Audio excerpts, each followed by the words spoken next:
ನಮಸ್ಕಾರ. ಇವತ್ತು ನಾನು ನಿಮಗೆಲ್ಲ ತುಂಬ ಹೆಲ್ಪ್ಫುಲ್ ಆದ, ತುಂಬ ರಿಲೆವೆಂಟ್ ಆದ, ಎಲ್ರಿಗೂ ಯೂಸ್ ಆಗುವಂಥ ಒಂದು ಸೀಕ್ರೆಟನ್ನು ರಿವೀಲ್ ಮಾಡ್ತೇನೆ.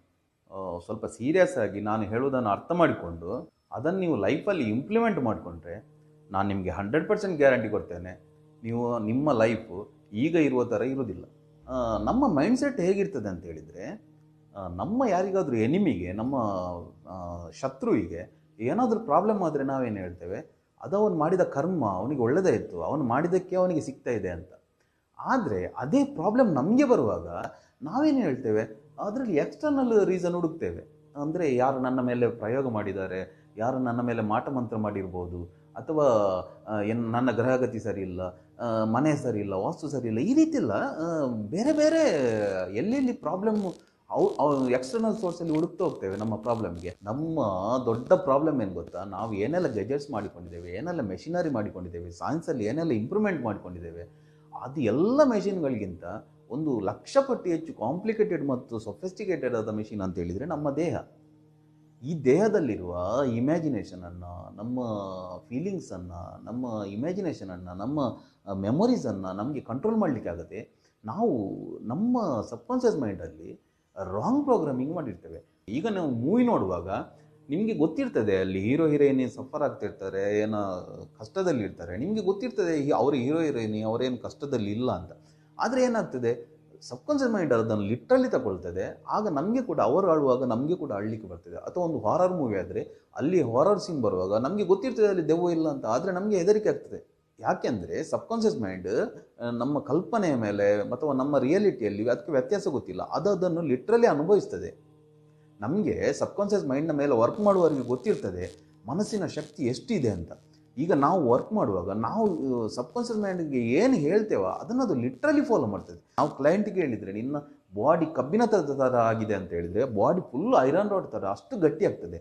ನೀನು ಚಾರಿಗೆ ಸ್ಟಕ್ ಆಗಿದೆ ಅಂತ ಹೇಳಿದರೆ ಅವನು ಫುಲ್ ಸ್ಟಕ್ ಆಗ್ತಾನೆ. ಅಥವಾ ನಾವು ಏನು ಪ್ರೋಗ್ರಾಮಿಂಗ್ ಮಾಡಿದ್ದೇವೆ ಅದನ್ನು ಲಿಟ್ರಲಿ ಫಾಲೋ ಮಾಡ್ತೇನೆ. ಇದನ್ನೇ ನಮ್ಮ ಗ್ರಂಥಗಳಲ್ಲೆಲ್ಲ ಹೇಳಿದ್ದಾರೆ, ಆತ್ಮೈವ ಬಂಧು ಆತ್ಮೈವರು ವಿಪುರಾತ್ಮನ. ನಿನ್ನ ಯಾರಾದರೂ ಭೂಮಿ ಮೇಲೆ ಶತ್ರು ಅಂತ ಇದ್ದರೆ ಅದು ನೀನೇ, ಯಾರಾದರೂ ನಿಮ್ಮ ಮಿತ್ರ ಅಂತ ಇದ್ದರೆ ಅದು ಕೂಡ ನೀನೇ. ಯದ್ಭಾವಂ ತದ್ಭವತಿ. ನೀನು ಏನು ಯೋಚನೆ ಮಾಡ್ತೀಯಾ, ಏನನ್ನು ಅನುಭವಿಸ್ತೀಯಾ, ಅದು ನಿನ್ನ ಲೈಫಲ್ಲಿ ಕ್ರಿಯೇಟ್ ಆಗ್ತದೆ. ಎಲ್ಲದಕ್ಕೂ ಕಾರಣ ನಿನ್ನ ಮನಸ್ಸು ಅಂತ. ನಮ್ಮ ಋಷಿಮುನಿಗಳು ಈ ನಮ್ಮ ಮೈಂಡ್ನ ಬಗ್ಗೆ ತುಂಬ ಸಂಶೋಧನೆ ಮಾಡಿ ಬರೆದ ಗ್ರಂಥಗಳಿಲ್ಲವೆ. ಅದನ್ನು ನಾವು ಅರ್ಥ ಮಾಡಿಕೊಳ್ಳೋದಿಲ್ಲ. ಅರ್ಥ ಮಾಡಿ ಯಾರಾದರೂ ಹೇಳಿದರೂ ಕೂಡ ನಮಗೆ ಅದು ಅರ್ಥ ಆಗೋದಿಲ್ಲ. ಇದನ್ನು ನಾವು ಹಿಪ್ನೋಸಿಸಲ್ಲಿ ಆ್ಯಂಕರಿಂಗ್ ಅಂತ ಹೇಳ್ತೇವೆ. ಯಾರದಾದ್ರೂ ಮನಸ್ಸಲ್ಲಿ ಯಾವುದಾದ್ರೂ ಒಂದು ತುಂಬ ಪೇನ್ಫುಲ್ ಮೆಮೊರಿ ಇದ್ದರೆ, ಯಾವುದಾದ್ರೂ ಒಂದು ಘಟನೆಯನ್ನು ಅವರಿಗೆ ಮರೆಯಲಿಕ್ಕೆ ಆಗ್ತಾ ಇದ್ದರೆ, ಆಗದಿದ್ದರೆ, ಅದನ್ನು ನಾವು ಹ್ಯಾರಾಸ್ ಮಾಡುವಾಗ ಆ ಪೇನ್ಫುಲ್ ಮೆಮೊರಿಯನ್ನು ನಮ್ಮ ಅವರ ಒಳಗಿಂದ ತೆಗೆಯುವಾಗ ನಾವು NLP ಟೆಕ್ನಿಕ್ ಯೂಸ್ ಮಾಡ್ತೇವೆ, ನ್ಯೂರೋ ಲಿಂಗ್ವಿಸ್ಟಿಕ್ ಪ್ರೋಗ್ರಾಮಿಂಗ್. ಅದರಲ್ಲಿ ನಾವು ಆ್ಯಂಕರಿಂಗ್ ಅಂತ ಹೇಳ್ತೇವೆ. ಆ್ಯಂಕರಿಂಗ್ ಅಂತ ಹೇಳಿದರೆ ಏನು ಗೊತ್ತಾ, ಒಂದು ಘಟನೆ ಜೊತೆ ಮತ್ತೊಂದನ್ನು ಲಿಂಕ್ ಮಾಡೋದು. 2014 ಮೋದಿಯವರು ಒಂದು ಸ್ಲೋಗನ್ ಮಾಡಿದ್ರು, ಒಂದು ಪವರ್ಫುಲ್ ಆ್ಯಂಕರಿಂಗ್ ಅದು, ಅಬ್ಕಿ ಬಾರ್ ಮೋದಿ ಸರ್ಕಾರ ಅಂತ. ಅಬ್ಕಿ ಬಾರ್ ಅಂತ ಹೇಳಿದರೆ ಈ ಸಲ ಏನು ಬೇಕಾದ್ರೂ ಆಗ್ಬೋದು. ಆದರೆ ನಮಗೇನಾಗಿದೆ, ಯಾರ ಹತ್ರವೇ ಕೇಳಿ, ಈಗ ಅಬ್ಕಿ ಬಾರ್ ಅಂತ ಹೇಳಿದ ಕೂಡಲೇ ಮೋದಿ ಸರ್ಕಾರ ಅಂತ ನೆಕ್ಸ್ಟ್ ಆ್ಯಂಕರಿಂಗ್ ಆಗ್ತದೆ. ಅದು ಒಂದಕ್ಕೆ ಒಂದು ಲಿಂಕ್ ಆಗಿ ಬರ್ತದೆ. ಅದು ಈಗ ಕೊಕೊಕೋಲಾ ಕಂಪನಿಯವರು ಟಂಡಾ ಮತ್ಲಬ್ ಕೊಕೊಕೋಲಾ, ಟಂಡಾ ಮತ್ಲಬ್ ಕೋಲ್ಡ್ ಅಂತ ಹೇಳಿದರೆ, ಟಂಡಾ ಅಂತ ಹೇಳಿದರೆ ಕೋಲ್ಡ್ ಅಲ್ಲ, ಕೋಲ್ಡ್ AC ಆಗ್ಬೋದು, ಫ್ರೀಝರ್ ಆಗ್ಬೋದು, ನೀರಾಗ್ಬೋದು, ಏನು ಬೇಕಾದ್ರೂ ಆಗ್ಬೋದು. ಆದರೆ ನಮ್ಮ ತಲೆಯಲ್ಲಿ ಆ್ಯಂಕರಿಂಗ್ ಅಂತ ಹೇಳಿದರೆ ಅದು ಏನಂದರೆ ಒಂದರ ಜೊತೆ ಒಂದನ್ನು ಲಿಂಕ್ ಮಾಡ್ತೇವೆ. ಟಂಡಾ ಮತ್ಲಬ್ ಅಂತ ಹೇಳಿದ ಕೂಡಲೇ ಕೊಕೊಕೋಲಾ ಅಂತ ಬರ್ತದೆ. ಈ ಸಬ್ಕಾನ್ಷಿಯಸ್ ಮೈಂಡ್ನ ಭಾಷೆ ಅದು ಭಾವನೆಗೆ ಸಂಬಂಧಪಟ್ಟದ್ದು. ಯಾವುದು ನಾವು ಆ್ಯಕ್ಷನ್ ಮಾಡ್ತೇವಲ್ಲ, ನಮ್ಮ ಕ್ರಿಯೆ ಏನಿರ್ತದೆ ಅದಕ್ಕೇನು ಸಂಬಂಧ ಇರೋದಿಲ್ಲ. ಸಬ್ಕಾನ್ಷಿಯಸ್ ಮೈಂಡ್ ಲೆವೆಲಲ್ಲಿ ನಮ್ಮ ಒಳಗಿನ ಫೀಲಿಂಗ್ ಏನುಂಟು, ಆ ಕೆಲಸ ಮಾಡುವಾಗ ನಮ್ಮ ಭಾವನೆ ಹೇಗಿರ್ತದೆ ಅದನ್ನು ಅದು ಕ್ಯಾಚ್ ಮಾಡ್ಕೊಳ್ತದೆ. ಅದಕ್ಕೆ ಭೂಮಿ ಮೇಲೆ ಪಾಪ ಪುಣ್ಯ ಇದೆಲ್ಲ ಸಾಮಾಜಿಕವಾಗಿ ನಾವು ಮಾಡಿಕೊಂಡದ್ದು. ಆದರೆ ಪಾಪ ಪುಣ್ಯ ಸರಿ ತಪ್ಪು ಎನ್ನುವುದು ಯಾವುದಿರುವುದಿಲ್ಲ. ನಿಮಗೆ ಪಾಪ ಅಂತ ಕಂಡದ್ದು ಮತ್ತೊಬ್ಬನಿಗೆ ಪುಣ್ಯದ ಕೆಲಸ ಆಗಿರ್ಬೋದು, ನಿಮಗೆ ಪುಣ್ಯ ಅಂತ ಕಂಡದ್ದು ಮತ್ತೊಬ್ಬನಿಗೆ ಪಾಪದ ಕೆಲಸ ಆಗಿರ್ಬೋದು. ಈಗ ಮಿಲಿಟ್ರಿಯಿಂದ ಯಾರಾದರೂ ಬಂದರೆ ಅವನೊಂದು 100 ಜನರನ್ನು 50 ಜನರನ್ನು ಕೊಂದು ಬಂದರೆ ನಾವು ಅವನಿಗೆ ಎಷ್ಟು ಸನ್ಮಾನ ಮಾಡ್ತೇವೆ, ಎಷ್ಟು ಆಡಿ ಹೊಗಳ್ತೇವೆ. ಅದೇ ಮತ್ತೊಬ್ಬ ಯಾರನ್ನಾದರೂ ಒಬ್ಬನನ್ನು ಮರ್ಡರ್ ಮಾಡಿದರೆ ಅವನನ್ನು ತಗೊಂಡೋಗಿ ನೆನೆಗೆ ಹಾಕ್ತೇವೆ.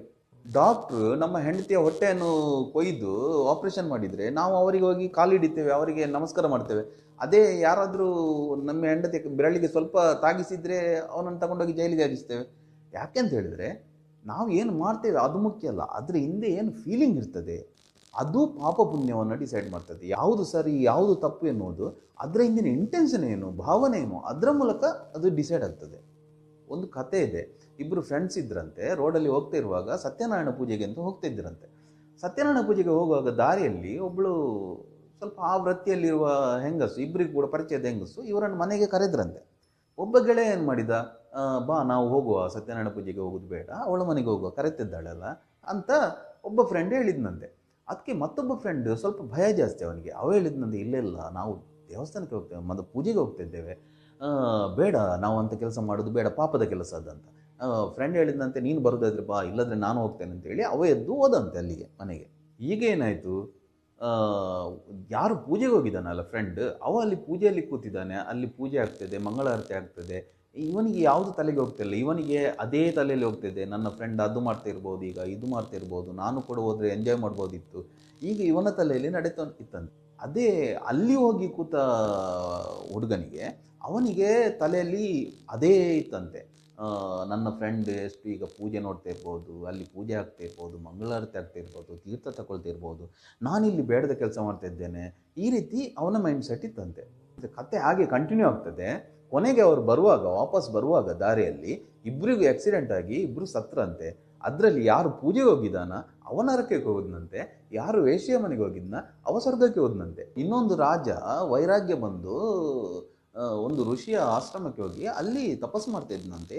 ಆಗ ಚಿಕ್ಕಂದಿನಲ್ಲಿ ಅವನ ಜೊತೆ ಕಲಿತಂತ ಅವನ ಫ್ರೆಂಡ್ ಮತ್ತೊಬ್ಬ ರಾಜ, ಅವನಿಗೆ ನ್ಯೂಸ್ ಸಿಕ್ಕಿತ್ತಂತೆ, ನನ್ನ ಫ್ರೆಂಡ್ ಎಲ್ಲ ಬಿಟ್ಟು ಆಶ್ರಮದಲ್ಲಿ ಹೋಗಿ ತಪಸ್ಸು ಮಾಡ್ತಾ ಇದ್ದೇನೆ ಅಂತ. ಇವನಿಗೆ ತುಂಬ ಗಿಲ್ಟಿ ಫೀಲ್ ಆಯ್ತಂತೆ. ನಾನು ಒಟ್ಟಿಗೆ ಕಲಿತವರು ನಾವು, ಅವನು ಏನು ಸಾಧನೆ ಮಾಡಿಕೊಂಡು ದೇವರ ದಾರಿಯಲ್ಲಿ ಹೋಗ್ತಾ ಇದ್ದಾನೆ, ನಾನು ಇನ್ನೂ ಕೂಡ ಈ ಸಂಸಾರದಲ್ಲಿ ಬಿದ್ದಿದ್ದೇನಲ್ಲ, ನನಗೆ ಕೂಡ ಅವನನ್ನು ಮೀಟ್ ಮಾಡಬೇಕು, ಗುರುವಿನ ಮಾರ್ಗದರ್ಶನ ಪಡೆಯಬೇಕಂತ ಹೇಳಿ ಅವ ಆಶ್ರಮಕ್ಕೆ ತನ್ನ ಸೇನೆಯ ಸಮೇತ ಹೋದ್ನಂತೆ. ಆಶ್ರಮದ ದಾರಿಯಲ್ಲಿ ಕಾಡಿನಲ್ಲಿ ಹೋಗುವಾಗ ಅಲ್ಲಿ ಆಶ್ರಮದ ಹತ್ರ ಒಂದು ಮರದ ಕೆಳಗೆ ಇವನ ಫ್ರೆಂಡ್ ಇದ್ದಾನಲ್ಲ, ಮೊದಲು ರಾಜ ಆಗಿದ್ದವ, ಅವ ತಪಸ್ಸು ಮಾಡ್ತಾ ಇದ್ದಾನಂತೆ. ಅವನನ್ನು ನೋಡಿ ಇವನೇನು ಎನಿಸಿದ, ಅಯ್ಯೋ ನನ್ನ ಫ್ರೆಂಡ್ ಎಷ್ಟೆಲ್ಲ ಸಾಧನೆ ಮಾಡಿ ಈಗ ಎಷ್ಟು ಹೈ ಲೆವೆಲ್ಗೆ ಹೋಗಿದ್ದಾನೆ, ನಾನು ಇನ್ನೂ ಕೂಡ ಈ ಸಂಸಾರದಲ್ಲಿ ಇದ್ದೇನಲ್ಲ ಅಂತೇಳಿ ಇವನೇನು ಮಾಡಿದ, ಇವನ ಸೈನ್ಯವನ್ನೆಲ್ಲ ಅಲ್ಲೇ ಕೂರ್ಲಿಕ್ಕೆ ಹೇಳಿ ನಾನು ಗುರುಗಳನ್ನು ಮೀಟ್ ಮಾಡಿ ಬರ್ತೇನೆ ಅಂತೇಳಿ ಒಬ್ಬನೇ ನಡ್ಕೊಂಡು ಹೋದ್ನಂತೆ. ರಾಜ ಗುರುವಿನ ಹತ್ರ ಹೋಗಿರುವಾಗ ಸೈನಿಕರು ಹಳ್ಳಿಯಿಂದ ಬಂದವರು, ಅವರಿಗೆ ಇದೆಲ್ಲ ಗೊತ್ತಿಲ್ಲ, ಈ ಜಪ ತಪ ಪೂಜೆ ಅವರಿಗೇನು ಗೊತ್ತು, ಅವರು ಕೂತು ಮಾತಾಡ್ತಾ ಇದ್ದಾರೆ ಒಬ್ರಿಗೊಬ್ರು.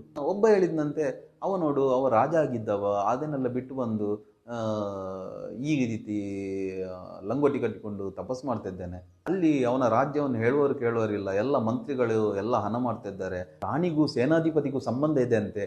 ಈ ರೀತಿ ಒಬ್ರಿಗೊಬ್ರು ಒಂದೊಂದು ಮಾತಾಡ್ತಾ ಇದ್ರಂತೆ. ಅಲ್ಲಿ ತಪಸ್ಸು ಮಾಡ್ತಾ ಇದ್ದ ರಾಜ ಇದ್ದಾನಲ್ಲ, ಅವನ ಕಿವಿಗೆ ಇದೆಲ್ಲ ಬಿತ್ತಲ್ಲ, ಅವ ಏನು ಮಾಡಿದ, ರಾಜ ತಾನೆ ಅವನು, ಮೊದಲಿಂದ ರಾಜ ಆಗಿದ್ದವ, ಅವನಿಗೆ ಸೈನಿಕನ ಮೇಲೆ ತುಂಬ ಕೋಪ ಬಂತು, ಎದ್ದು ನಿಂತು ಒಮ್ಮೆಲೆ ಕತ್ತಿ ತೆಗೆಯುವ ಅಂತೇಳಿ ಹೀಗೆ ಕೈ ಹಾಕಿದ್ದಂತೆ. ಕೈಗೆ ಲಂಗೋಟಿ ಬಂತಂತೆ ಕೈಯಲ್ಲಿ, ಫುಲ್ ನಗ್ನವಾಗಿ ನಿಂತಿದ್ದಾನೆ, ಎಲ್ಲ ಸೈನಿಕರು ನೆಗಡ್ತಿದ್ದಾರೆ. ರಾಜನಿಗೆ ತುಂಬ ಟೆನ್ಷನ್ ಆಯ್ತಂತೆ. ಅಂತ ಹೇಳಿದರೆ ಅವನಿಗೆ, ನಾನು ಲೈಫಲ್ಲಿ ರಾಂಗ್ ಡಿಸಿಷನ್ ತಗೊಂಡೆಲ್ಲ, ನಾನು ರಾಜ ಆಗಿದ್ದವು ಈ ರೀತಿ ಎಲ್ಲರೂ ನಗುವಾಗಿ ಆಯ್ತಲ್ಲ, ನಾನು ಯಾಕಾದರೂ ಈ ತಪಸ್ಸಿಗೆ ಬಂದ ಅಂತ ತುಂಬ ಗಿಲ್ಟಿ ಫೀಲ್ ಆಯ್ತಂತೆ. ಅದೇ ಅಲ್ಲಿ ಆಶ್ರಮದಲ್ಲಿ ಋಷಿ ಹತ್ರ ಮತ್ತೊಬ್ಬ ರಾಜ ಮಾತಾಡ್ತಿದ್ದಾನಲ್ಲ, ಅವ ಹೇಳ್ತಿದ್ದಾನೆ ಋಷಿ ಹತ್ರ, ನನ್ನ ಫ್ರೆಂಡ್ ಇಷ್ಟು ದೊಡ್ಡ ಸನ್ಯಾಸಿ ಆದ, ನಾನು ಇನ್ನೂ ಕೂಡ ಸಂಸಾರದಲ್ಲಿದ್ದೇನೆ, ನನಗೆ ಕೂಡ ಸನ್ಯಾಸ ಕೊಡಬೇಕು, ಒಂದು ವೇಳೆ ನಾವೀಗ ಇಬ್ಬರು ಸತ್ತರೆ ನಾನು ನರಕಕ್ಕೆ ಹೋಗ್ಬೋದು, ಅವ ಮೋಕ್ಷಕ್ಕೆ ಹೋಗ್ಬೋದಲ್ಲ ಅಂತ ಗುರು ಹತ್ರ ಕೇಳಿದಂತೆ. ಅದಕ್ಕೆ ಗುರು ಹೇಳಿದಂತೆ, ಇಲ್ಲ, ನೀನು ಈಗ ಸತ್ತರೆ ನೀನು ಮೋಕ್ಷಕ್ಕೆ ಹೋಗ್ತೀವಿ, ಅವ ಈಗ ಸತ್ತರೆ ಅವ ನರಕಕ್ಕೆ ಹೋಗ್ತಾನೆ ಅಂತ. ನಾವು ಏನು ಮಾಡ್ತೇವ ಅದು ಮುಖ್ಯ ಅಲ್ಲ, ನಮ್ಮ ಮನಸ್ಥಿತಿ ಹೇಗಿದೆ ಅದು ನಮ್ಮ ಲೈಫನ್ನು ಡಿಸೈಡ್ ಮಾಡ್ತದೆ. ಪುರಾಣದಲ್ಲಿ ಕತೆ ಬರ್ತದೆ, ಜಡಭರತನ ಕತೆ ಬರ್ತದೆ, ಅದರಲ್ಲಿ ಅವ ಅಷ್ಟು ದೊಡ್ಡ ತಪಸ್ವಿ ಆಗಿದ್ದವ, ನೀರಲ್ಲಿ ಸಿಕ್ಕಿದ ಜಿಂಕೆ ಮರಿಯನ್ನು ತಗೊಂಡು ಬಂದು ಅದನ್ನು ಸಾಕಿದ. ಅದೇನು ಪಾಪದ ಕೆಲಸ ಅಲ್ಲಲ್ಲ, ಆದರೆ ಆ ಜಿಂಕೆ ಮರಿಯೊಟ್ಟಿಗೆ ಅಟ್ಯಾಚ್ಮೆಂಟ್ ಬಂದು ಅವ ಎಷ್ಟೋ ದೊಡ್ಡ ಸ್ವರ್ಗಕ್ಕೆ ಹೋಗ್ಬೇಕಿದ್ದ, ಬ್ರಹ್ಮಲೋಕಕ್ಕೆ ಹೋಗ್ಬೇಕಿದ್ದ ತಪಸ್ವಿ. ಅವ ಫೀಲಿಂಗ್ ಉಂಟಲ್ಲ, ಅಟ್ಯಾಚ್ಮೆಂಟ್, ನನ್ನ ಜಿಂಕೆಗೆ ಯಾರಿದ್ದಾರೆ, ಈ ರೀತಿಯ ಅಟ್ಯಾಚ್ಮೆಂಟಿಂದಾಗಿ ರಾಂಗ್ ಪ್ರೋಗ್ರಾಮಿಂಗ್ ಆಗಿ ಅವ ವಾಪಸ್ ಭೂಮಿಗೆ ಬಂದು ಜಿಂಕೆಯಾಗಿ ಹುಟ್ಟಿದ್ನಂತೆ. ಇದನ್ನೆಲ್ಲ ನಾನು ಇಷ್ಟು ಯಾಕೆ ಹೇಳಿದ್ನಂತ ಹೇಳಿದರೆ, ಪಾಪ ಪುಣ್ಯ ಎನ್ನುವುದೆಲ್ಲ ಸಾಮಾಜಿಕ ಕಟ್ಟುಪಾಡುಗಳು, ಅದಲ್ಲ. ನಮ್ಮ ಸಬ್ಕಾನ್ಷಿಯಸ್ ಮೈಂಡ್ ನಾವು ಏನು ಒಳಗಿಂದ ಫೀಲ್ ಮಾಡ್ತಿದ್ದೇವೆಲ್ಲ ಅದನ್ನು ತಗೊಳ್ತದೆ. ನೀವು ಏನು ಬೇಕಾದರೂ ಮಾಡ್ಬೋದು, ಅದು ಬೇರೆ ವಿಷಯ, ಆದರೆ ನೀವು ಏನು ಮಾಡ್ತೀರಾ ಅದರಲ್ಲಿ ನಿಮಗೆ ಕ್ಲಾರಿಟಿ ಇರಬೇಕು. ನೀವು ಕ್ಲಾರಿಟಿ ಇಲ್ಲದೆ ನೀವು ಸಮಾಜಕ್ಕೋಸ್ಕರ ನೀವು ನಿಜವಾಗಿ ಒಳಗಿಂದ ಏನಾಗಿದ್ದೀರಾ ಅದನ್ನು ಬಿಟ್ಟು ನೀವು ಬೇರೆ ಮಾಡಲಿಕ್ಕೆ ಹೋದರೆ ಒಳಗೆ ಕನ್ಫ್ಯೂಷನ್ ಸ್ಟಾರ್ಟ್ ಆಗ್ತದೆ. ಕನ್ಫ್ಯೂಷನ್ ಸ್ಟಾರ್ಟ್ ಆದ ಕೂಡಲೇ ಸಬ್ಕಾನ್ಷಿಯಸ್ ಮೈಂಡ್ ಎಲ್ಲದನ್ನು ಲಿಟ್ರಲಿ ತಗೊಳ್ಳುವ ಕಾರಣ ಅದೇನು ಮಾಡ್ತದೆ, ನಮ್ಮ ಬಾಡಿಯ ವಿರುದ್ಧವೇ ವರ್ಕ್ ಮಾಡಲಿಕ್ಕೆ ಸ್ಟಾರ್ಟ್ ಮಾಡ್ತದೆ. ದೇವರು ನಾವು ಮಾಡಿದ ಕೆಲಸವನ್ನು ಕ್ಷಮಿಸ್ತಾನ, ಶಿಕ್ಷೆ ಕೊಡ್ತಾನ, ಅದು ಬೇರೆ ವಿಷಯ.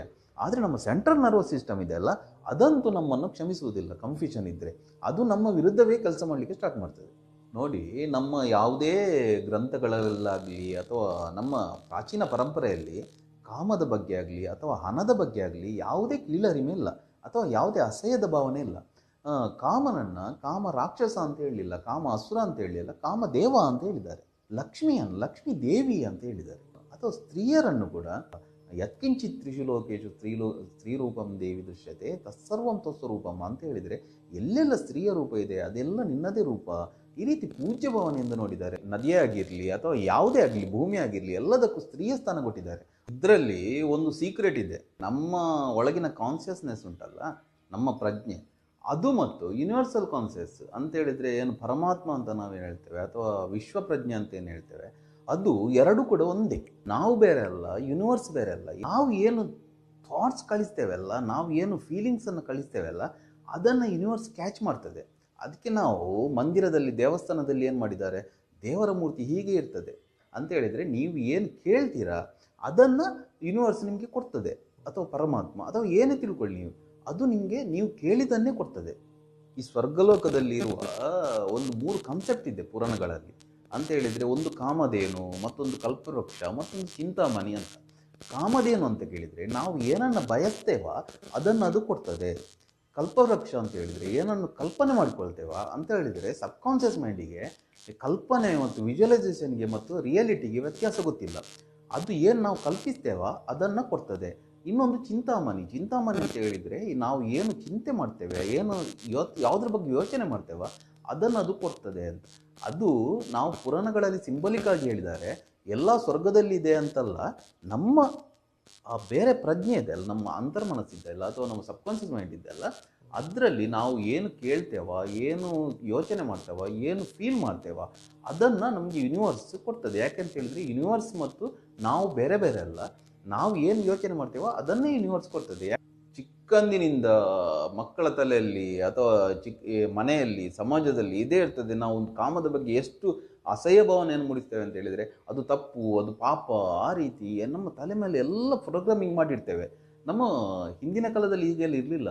ನಮ್ಮ ದೊಡ್ಡ ದೊಡ್ಡ ದೇವಸ್ಥಾನಗಳಲ್ಲೆಲ್ಲ ಅದ್ಭುತವಾದ ಕಾಮದ ಪೋಸ್ಚರ್ಗಳನ್ನೆಲ್ಲ, ಭಂಗಿಗಳನ್ನೆಲ್ಲ ಕೆತ್ತಿದ್ದಾರೆ. ವಾಸಾಯನ ಋಷಿ ಕಾಮಸೂತ್ರ ಅಂತ ಬರ್ತಿದ್ದಾನೆ ಅಂತೆ. ಎಲ್ಲ ಮಂತ್ರಗಳಲ್ಲೆಲ್ಲ ಇರುವುದೇ ಅದೇ, ಸ್ತೋತ್ರಗಳಲ್ಲೆಲ್ಲ ಮುಕ್ತವಾಗಿ ಕಾಮದ ಬಗ್ಗೆ ಚರ್ಚೆ ಮಾಡಿದ್ದಾರೆ ಅಂತ ಹೇಳಿದರೆ, ಅದೊಂದು ಮನುಷ್ಯನ ಮೂಲಭೂತ ಅವಶ್ಯಕತೆ ಅಲ್ಲ. ಅದನ್ನು ಆ್ಯಸ್ ಇಟ್ ಈಸ್ ನೋಡಬೇಕಲ್ಲದೆ ಅದರ ಬಗ್ಗೆ ಅಸಹ್ಯವನ್ನು, ತಪ್ಪು ಕಲ್ಪನೆಯನ್ನು ಏನೆಲ್ಲ ಚಿಕ್ಕಂದಿನಿಂದ ತುಂಬಿ ದೊಡ್ಡಾದ ನಂತರ ಅವ್ರು ಮದುವೆ ಆಗ್ತಾರೆ, ಎಲ್ಲರೂ ಮದುವೆ ಆಗ್ತಾರೆ. ಆಗ ಎಲ್ಲರೂ ಅದೇ ಕೆಲಸ ಮಾಡಬೇಕಲ್ಲ. ನಾವು ಅದರ ಬಗ್ಗೆ, ಯಾವುದ್ರ ಬಗ್ಗೆ ನಾವು ಇಷ್ಟು ವರ್ಷದಿಂದ ಏನು ಅಸಹ್ಯವನ್ನು, ಅದರ ಬಗ್ಗೆ ಒಂದು ತಿರಸ್ಕಾರವನ್ನು ನಾವು ನಮ್ಮೊಳಗೆ ಬಿಲ್ಟ್ ಮಾಡಿಕೊಂಡಿದ್ದೇವ, ಈಗ ನಾವು ಅದನ್ನೇ ಮಾಡುವಾಗ ನಮ್ಮ ಸಬ್ಕಾನ್ಷಿಯಸ್ ಮೈಂಡ್ ಅದನ್ನು ರಿಜೆಕ್ಟ್ ಮಾಡ್ತದೆ. ಈಗಿನ ಮಕ್ಕಳೆಲ್ಲ ಆದರೆ ಓಕೆ, ಈಗಿನ ಮಕ್ಕಳು ಅಷ್ಟು ಬೋಲ್ಡ್ ಆಗಿದ್ದಾರೆ, ಅಷ್ಟೆಲ್ಲ ಥಿಂಕ್ ಮಾಡೋದಿಲ್ಲ. ಆದರೆ ಹಿಂದಿನ ಕಾಲದಲ್ಲಿ ನೋಡಿ, ಹಿಂದಿನ ಕಾಲದಲ್ಲಿ ಇದನ್ನು ಲಿಟ್ರಲಿ ತಗೊಂಡಿರ್ತಾರೆ ಮನಸ್ಸಿನೊಳಗೆ, ಅದು ತಪ್ಪು, ಅದು ಇದು ಅಂತ. ಆಗ ನನ್ನ ಮದುವೆ ಆದ ನಂತರ ಗಂಡ ಹೆಂಡತಿ ಅದನ್ನೇ ಮಾಡುವಾಗ, ಇದನ್ನು ಮಾಡಲಿಕ್ಕೆ ಯಾರು ಕಾರಣ ಆಗಿದ್ದಾರೆ ಅಂತ ಹೇಳಿದರೆ, ಗಂಡನಿಗೆ ಹೆಂಡತಿ ಮೇಲೆ, ಹೆಂಡತಿ ಗಂಡನ ಮೇಲೆ ಆ ರೆಪೋ ಬಿಲ್ಡ್ ಆಗೋದಿಲ್ಲ. ಸಬ್ಕಾನ್ಷಿಯಸ್ ಮೈಂಡ್ ಇಬ್ಬರನ್ನು ರಿಜೆಕ್ಟ್ ಮಾಡ್ತದೆ. ಹಾಗೆ ಅವರ ನಡುವಿನ ರಿಲೇಷನ್ ಹಾಳಾಗ್ತದೆ. ಇಂದಿನ ಕಾಲದಲ್ಲಿ ಯಾರನ್ನೇ ನೋಡಿ, ಹೆಚ್ಚು ಜನ ಗಂಡ ಹೆಂಡತಿಯಲ್ಲಿ ರೀಸನ್ ಇಲ್ಲದೆ ಅವರಿಗೆ ಒಬ್ರಿಗೊಬ್ಬರಿಗೆ ಕಾನ್ಫ್ಲಿಕ್ಟ್ ಇರ್ತದೆ, ಸಮಾಧಾನ ಇರೋದಿಲ್ಲ, ಒಬ್ರಿಗೊಬ್ಬರಿಗೆ ಹೊಂದಾಣಿಕೆ ಆಗೋದಿಲ್ಲ. ಯಾಕಂತ ಹೇಳಿದರೆ, ಸಬ್ಕಾನ್ಷಿಯಸ್ ಮೈಂಡ್ ಯಾವುದನ್ನು ಒಪ್ಪಿಕೊಂಡಿದ್ದ, ಇದು ತಪ್ಪು, ಪಾಪ ಅಂತ, ಅದನ್ನೇ ಮಾಡಲಿಕ್ಕೆ ಪ್ರೋತ್ಸಾಹ ಕೊಡುವವರಿದ್ದಾರಲ್ಲ, ಅವರನ್ನು ಸಬ್ಕಾನ್ಷಿಯಸ್ ಮೈಂಡ್ ರಿಜೆಕ್ಟ್ ಮಾಡ್ತದೆ. ಕೆಲವರಿಗೆ ಅಭ್ಯಾಸ ಇರ್ತದೆ, ಮನೆಯಲ್ಲಿ ಮಗಳು ಹುಟ್ಟಿದರೆ ತಪ್ಪಾಯಿತು, ಮಗಳು ಮುಟ್ಬಾರ್ದು ಮನೆಯಲ್ಲಿ, ಅಥವಾ ಸೊಸೆ ಬಂದರೆ ಅವಳು ದರಿದ್ರ, ಹಾಗೆಲ್ಲ ನಾವು ಏನೆಲ್ಲ ಪ್ರೋಗ್ರಾಮಿಂಗ್ ಮಾಡಿಕೊಂಡ್ರೆ ಸಬ್ಕಾನ್ಷಿಯಸ್ ಮೈಂಡ್ ಅದನ್ನು ಲಿಟ್ರಲಿ ತಗೊಳ್ತದೆ.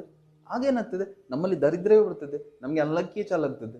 ಇನ್ನೊಂದು ಹಣದ ಬಗ್ಗೆ ಯಾರಾದರೂ ಸಮಾಜದಲ್ಲಿ ನಾವು ಹಣ ಮಾಡಿದರೆ ಅಥವಾ ತುಂಬ ಸಕ್ಸಸ್ ಆದರೆ ನಮಗೆ ಏನು ಬರ್ತದೆ, ಯಾರು ತಲೆ ಹೊಡಿದಿರಬೇಕು ಅಥವಾ ಏನೋ ಬೇಡದ ಕೆಲಸ ಮಾಡಿ ಹಣ ಮಾಡಿರಬೇಕು, ಎಲ್ರಿಗೂ ಹಣ ಬೇಕು. ಕಾಮ ಕೂಡ ಹಾಗೆ, ಬೇಡ ಬೇಡ ಅಂತ ರಿಜೆಕ್ಟ್ ಮಾಡ್ತೇವೆ, ಎಲ್ಲರೂ ಅದೇ ಮಾಡ್ತೇವೆ. ಹಣ ಕೂಡ ಹಾಗೆ, ಯಾವುದ್ರ ಬಗ್ಗೆ ನಾವು ಆ ರೀತಿ ಒಂದು ಕೆಟ್ಟ ಭಾವನೆ ಇಟ್ಕೊಂಡಿದ್ದೆ. ಹಣ ಎನ್ನುವುದು ತಪ್ಪು, ಹಣ ಬಂದರೆ ಹಣ ಮಾಡಬೇಕಾದ್ರೆ ಕೆಟ್ಟ ಕೆಲಸ ಮಾಡಬೇಕು, ಹಣ ಬಂದರೆ ಹಾಳಾಗ್ತೇವೆ, ಈ ರೀತಿ ನಮ್ಮ ಮನಸ್ಸಲ್ಲಿ ಪ್ರೋಗ್ರಾಮಿಂಗ್ ಮಾಡಿಕೊಂಡ್ರೆ ಸಬ್ಕಾನ್ಷಿಯಸ್ ಮೈಂಡ್ ಅದನ್ನು ಲಿಟ್ರಲಿ ತಗೊಳ್ತದೆ.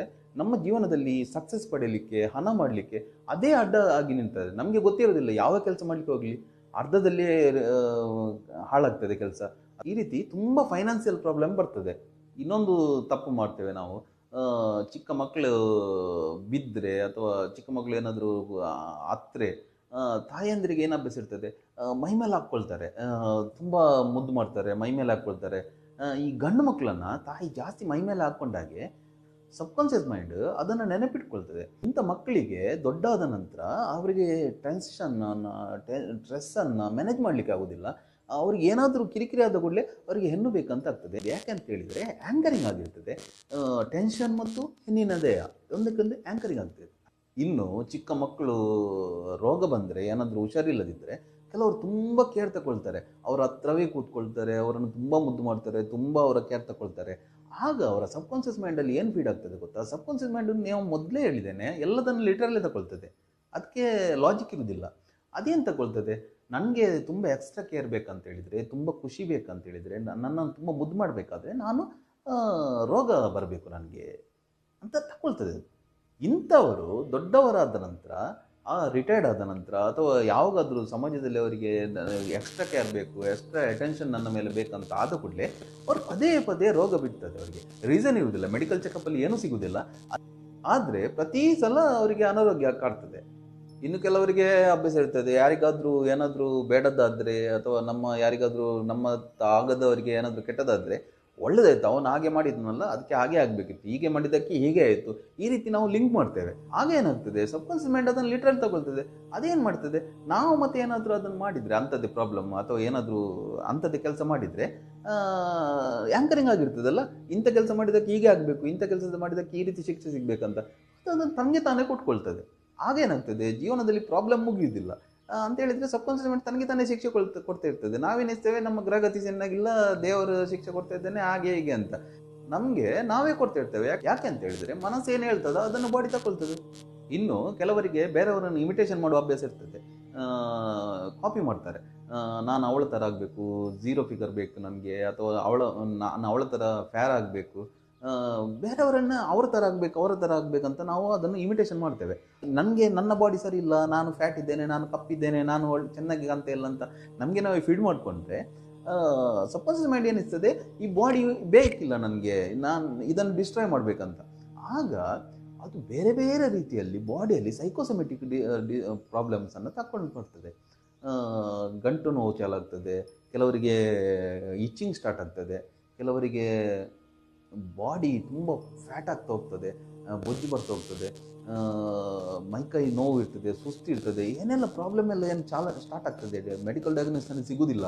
ಅದು ಮನಸ್ಸು ತನ್ನ ದೇಹದ ಮೇಲೆ ವಿರುದ್ಧವಾಗಿ ವರ್ಕ್ ಮಾಡೋದ್ರ ಲಕ್ಷಣ. ಅದು ಕೆಲವರಿಗೆ ಚಿಕ್ಕಂದಿನೆಲ್ಲ ಆ್ಯಂಕರಿಂಗ್ ಆಗಿರ್ತದೆ, ಪ್ರೋಗ್ರಾಮಿಂಗ್ ಆಗಿರ್ತದೆ, ನಿನ್ನಿಂದ ಆಗುವುದಿಲ್ಲ, ನನ್ನಿಂದ ಆಗುವುದಿಲ್ಲ, ಅಥವಾ ಬೇರೆಯವರು ಹೇಳಿರ್ತಾರೆ ನಿನ್ನಿಂದ ಆಗುವುದಿಲ್ಲ, ನಿನಗೆ ಹೇಳಿದ್ದಲ್ಲದು, ಈ ರೀತಿ ಅದನ್ನು ಲಿಟ್ರಲಿ ಮನಸ್ಸಿಗೆ ತಗೊಂಡವರು ದೊಡ್ಡವರಾದ ನಂತರ ಯಾವುದೇ ಕೆಲಸ ಮಾಡಲಿ, ಯಾವ ಕೆಲಸವೂ ಅವರದ್ದು ಪೂರ್ತಿ ಆಗುವುದಿಲ್ಲ. ಪ್ರತಿ ಕೆಲಸ ಮಾಡುವಾಗ ಏನಾದರೂ ಅಡ್ಡಿ ಆತಂಕ ಬರ್ತಾ ಇರ್ತದೆ. ಇನ್ನು ಹಳ್ಳಿಯಲ್ಲೆಲ್ಲ ಹೆಂಗಸರಿಗೆಲ್ಲ ದೆವ್ವ ಬರೋದು ಅಂತ ಹೇಳ್ತಾರೆ. ಈ ಕನ್ವರ್ಷನ್ ಡಿಸಾರ್ಡರ್ ಅಥವಾ ಹಿಸ್ಟೀರಿಯಾ ಅಥವಾ ದೆವ್ವ ಬರೋದು ಅಂತ ಏನು ಹೇಳ್ತೇವಲ್ಲ, ಅದೇನು ಗೊತ್ತಾ, ಹೆಚ್ಚು ಯಾರ ಮಾತಿಗೆ ಮರೆಯದಿರುವುದಿಲ್ಲ, ಸಮಾಜದಲ್ಲಿ ಆಗಲಿ ಮನೆಯಲ್ಲೇ ಆಗಲಿ ಅವಳ ಮಾತನ್ನು ಯಾರೂ ಕೇಳುವುದಿಲ್ಲ. ಅಂಥ ಹೆಂಗಸರಿಗೆ ಜಾಸ್ತಿ ದೆವ್ವ ಬರೋದು. ಆ ದೆವ್ವ ಬಂದಾಗ ಏನು ಮಾಡ್ತಾರೆ ಗೊತ್ತಾ, ಎಲ್ಲರೂ ಅವಳ ಮಾತು ಕೇಳ್ತಾರೆ, ತುಂಬ ಅವಳಿಗೆ ಹೆದರ್ತಾರೆ, ಅವಳು ಹೇಳಿದಾಗೆ ಮಾಡ್ತಾರೆ. ಒಂದ್ಸಲ ಲೆವೆಲಲ್ಲಿ ಏನಾಗ್ತದೆ ಗೊತ್ತಾ, ಅವರ ಮೈಂಡಲ್ಲಿ ಫೀಡ್ ಆಗ್ತದೆ, ನಿನ್ನ ಮಾತು ಎಲ್ಲರೂ ಕೇಳಬೇಕಾದ್ರೆ, ನೀನು ಹೇಳಿದಾಗೆ ನಡೆಯಬೇಕಂತ ಹೇಳಿದರೆ ನಿಮಗೆ ದೆವ್ವ ಬರಬೇಕಂತ. ಈಗ ಒಂದು 95% ಸೈಕೋಸೊಮ್ಯಾಟಿಕ್ ಡಿಸಾರ್ಡರಲ್ಲಿ, ಕನ್ವರ್ಷನ್ ಡಿಸಾರ್ಡರಲ್ಲಿ ಅಂದರೆ ದೆವ್ವ ಬರುವುದು ಹೆಂಗಸರಿಗೆ, ಅವರು ಬಾಯಲ್ಲಿ ತೆಗೆಯುವ ವಾಯ್ಸ್ ಆಗಲಿ ಅಥವಾ ನೆಲದ ಮೇಲೆ ಹೊರಳಾಡೋದು ಎಲ್ಲ ಅದು ಸೆಕ್ಸುವಲ್ ಎಕ್ಸ್ಪ್ರೆಷನ್. ಸಬ್ಕಾನ್ಷಿಯಸ್ ಮೈಂಡ್ ಉಂಟಲ್ಲ, ಅವರ ಒಳಗಿರುವ ಸೆಕ್ಸುವಲ್ ಫೀಲಿಂಗ್ಸನ್ನು, ಅವರ ಅದುಮಿಟ್ಟ ಭಾವನೆಗಳನ್ನೆಲ್ಲ ಈ ರೀತಿ ಹೊರಗೆ ಆಗ್ತದೆ. ನಮಗೆ ಅದು ಗೊತ್ತಿಲ್ಲದೆ ನಾವು ಅವರಿಗೆ ದೆವ್ವ ಮಾಡ್ಕೊಂಡಿದೆ ಅಥವಾ ಹಾಗೆ ಹೀಗೆ ಅಂತೇಳಿ ನಾವು ಟೆನ್ಷನ್ ಮಾಡ್ಕೊಳ್ತೇವೆ. ಇನ್ನೊಂದು ಇಂಟ್ರೆಸ್ಟಿಂಗ್ ವಿಷಯ ಗೊತ್ತಾ, ಸಬ್ಕಾನ್ಷಿಯಸ್ ಮೈಂಡ್ ಉಂಟಲ್ಲ, ಅದಕ್ಕೆ ಲಾಜಿಕ್ ಇರೋದಿಲ್ಲ. ನಾನು ಮೊದಲೇ ಹೇಳಿದ್ದೇನೆ, ಅದು ಎಲ್ಲವನ್ನು ಲಿಟ್ರಲ್ ತಗೊಳ್ತದೆ. ಅದಕ್ಕೆ ತರ್ಕ, ಲಾಜಿಕ್, ಯೋಚನೆ ಅದು ಯಾವುದಕ್ಕೆ ಅರ್ಥ ಆಗೋದಿಲ್ಲ. ಕೆಲವರಿಗೆ ಕೆಲವು ಕಡೆ ಹೋಗ್ಲಿಕ್ಕೆ ಇಷ್ಟ ಇರೋದಿಲ್ಲ, ಒಂದು ಮನೆಗೆ ಆಗಲಿ, ಒಂದು ಜಾಗಕ್ಕೆ ಆಗಲಿ, ಅಥವಾ ಯಾವುದೇ ಫಂಕ್ಷನ್ಗೆ ಆಗಲಿ ಕೆಲವರಿಗೆ ಹೋಗ್ಲಿಕ್ಕೆ ಇಷ್ಟ ಇರೋದಿಲ್ಲ. ಗಂಡನ ಒತ್ತಾಯಕ್ಕೋ ಮನೆಯವರ ಒತ್ತಾಯಕ್ಕೋ ಹೊರಟು ಬಿಟ್ಟು ಹೋಗ್ಲಿಕ್ಕೆ ಇರ್ತದೆ. ಆದರೆ ಒಳಗಿಂದ ಇರ್ತದೆ, ಹೇಗಾದರೂ ತಪ್ಪಿಸಿಕೊಳ್ಳುವುದು ಹೇಗೆ. ಆಗ ಸಬ್ಕಾನ್ಷಿಯಸ್ ಮೈಂಡ್ ಒಂದು ವಿಚಿತ್ರವಾದ ದಾರಿಯನ್ನು ಹಿಡಿತದೆ, ಅವರನ್ನು ಬೀಳುವ ಹಾಗೆ ಮಾಡ್ತದೆ ಅಥವಾ ಆಕ್ಸಿಡೆಂಟ್ ಮಾಡಿಸ್ತದೆ. ಅದಕ್ಕೆ ನಿಮಗೆ ನೋವಾಗ್ತದೆ ಅದೆಲ್ಲ ಗೊತ್ತಿರೋದಿಲ್ಲ. ಅದಕ್ಕೆ ಒಟ್ಟಾರೆ ಏನು ಗೊತ್ತಾ, ನೀವು ಏನು ಹೇಳ್ತೀರಾ ಅದನ್ನು ಕೊಡುವುದಷ್ಟೇ ಅದರ ಕೆಲಸ. ಕೆಲವರಿಗೆ ಏನು ಗೊತ್ತಾ, ರೆಸ್ಟ್ ಮಾಡಬೇಕು, ರೆಸ್ಟ್ ಇಲ್ಲ ಅಂತ ಹೇಳ್ತಾ ಇರ್ತಾರೆ. ಮನಸ್ಸಲ್ಲಿ ತುಂಬ ಫೀಲಿಂಗ್ ಇರ್ತದೆ, ನನಗೆ ರೆಸ್ಟ್ ಬೇಕು. ಆಗ ಏನು ಮಾಡ್ತದೆ, ಏನಂದ್ರೆ ಆಕ್ಸಿಡೆಂಟ್ ಮಾಡಿಸಿಯಾ ಅಥವಾ ಬೀಳಿಸಿ ಅವರನ್ನು ಮನೆಯಲ್ಲಿ ರೆಸ್ಟ್ ಮಾಡುವಾಗೆ ಮಾಡಿಸ್ತದೆ. ಆಗ ನಾವೇನು ಮಾಡ್ತೇವೆ, ನಮ್ಮ ಗ್ರಹಗತಿ ಚೆನ್ನಾಗಿಲ್ಲ ಅಥವಾ ಯಾವುದಾದ್ರು ದೋಷ ಇರ್ಬೋದು, ಆ ರೀತಿ ಈ ರೀತಿ ಅಂತ ನಾವು ಏನೇನು ತಪ್ಪು ತಿಳ್ಕೊಳ್ತೇವೆ. ನಿಜವಾಗಿ ಇದೆಲ್ಲ ಮಾಡುವುದು ನಮ್ಮ ಮನಸ್ಸೇ. ಈಗ ಈ ಸೋಷಿಯಲ್ ಮೀಡಿಯಾದಲ್ಲಿ, ಗೂಗಲಲ್ಲಿ, ಇದಲ್ಲಿ ಇನ್ಫಾರ್ಮೇಷನ್ ಬರ್ತಿರ್ತದೆ. ಯಾವುದೇ ವಿಷಯಕ್ಕೆ ನೀವು ಸರ್ಚ್ ಮಾಡಿ ಅದರಲ್ಲಿ ಇನ್ಫಾರ್ಮೇಷನ್ ಸಿಗ್ತದೆ. ಆದರೆ ನಮಗೇನಾಗಿದೆ ಗೊತ್ತಾ, ಇನ್ಫಾರ್ಮೇಷನ್ ಬೇರೆ, ನಾಲೆಜ್ ಬೇರೆ. ನಾವು ಇನ್ಫಾರ್ಮೇಷನನ್ನೇ ನಾಲೆಜ್ ಅಂತ ತಿಳ್ಕೊಂಡು ಏನು ಕೇಳಿದ್ರು ನನಗೆ ಗೊತ್ತಿದೆ ಅಂತ ಎನಿಸ್ತೇವೆ.